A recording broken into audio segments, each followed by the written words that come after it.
How you doing? I'm Alex Kube from Elite 7.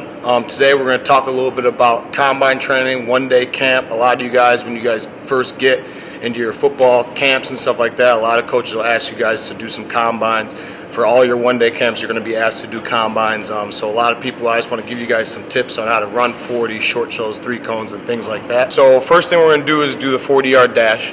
The main part is the first part of it, the first 20 yards. So that's the part that I'm going to concentrate on the most.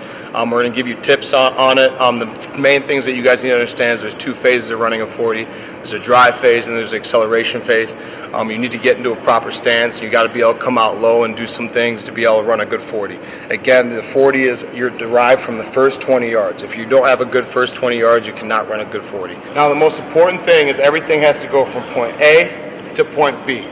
You guys need to understand a combine versus a football game or anything else that you're doing, it's a track meet.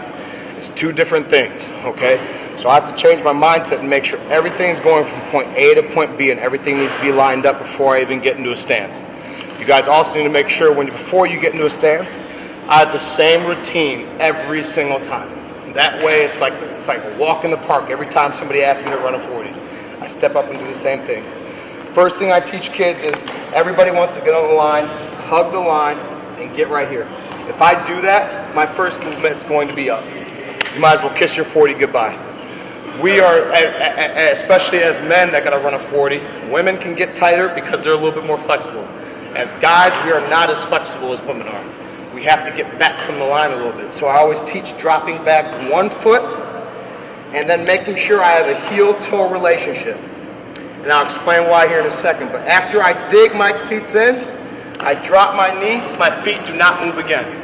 I keep my feet where they're at. I have very good base here and everything's pointed. I keep my knees tight and everything from point A to point B, okay? Now, once I get my stance, it's important to have my hands here. If I have my hands here, I'm basically gonna stop myself before I even go.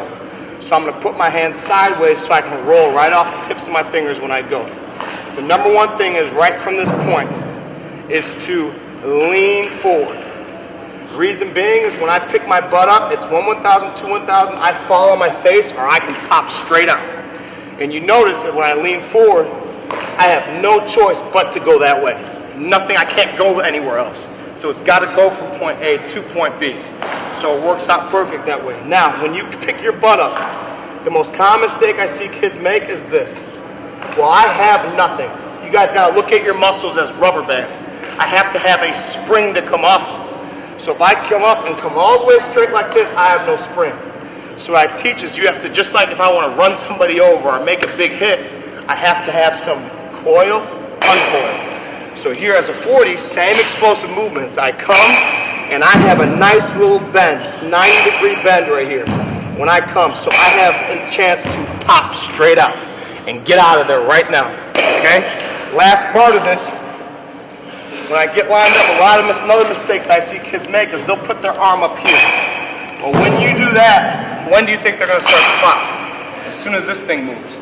Well, I haven't gone anywhere as soon as that moves. So what I teach, you lean forward, come up, and your hand is right here, right on your hip pocket.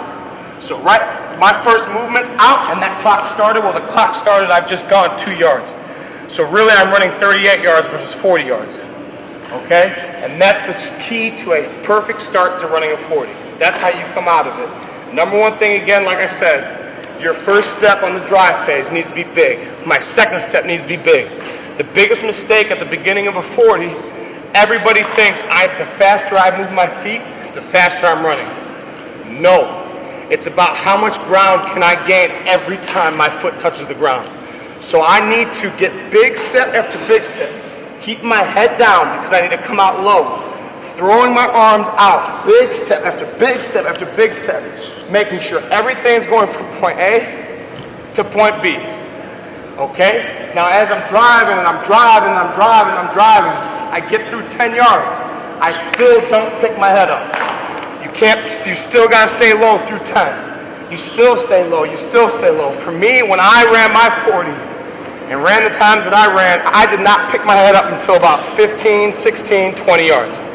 Now, once you pick this part up, we get to the second phase, and that goes to acceleration phase, okay? So that was all drive phase what we explained.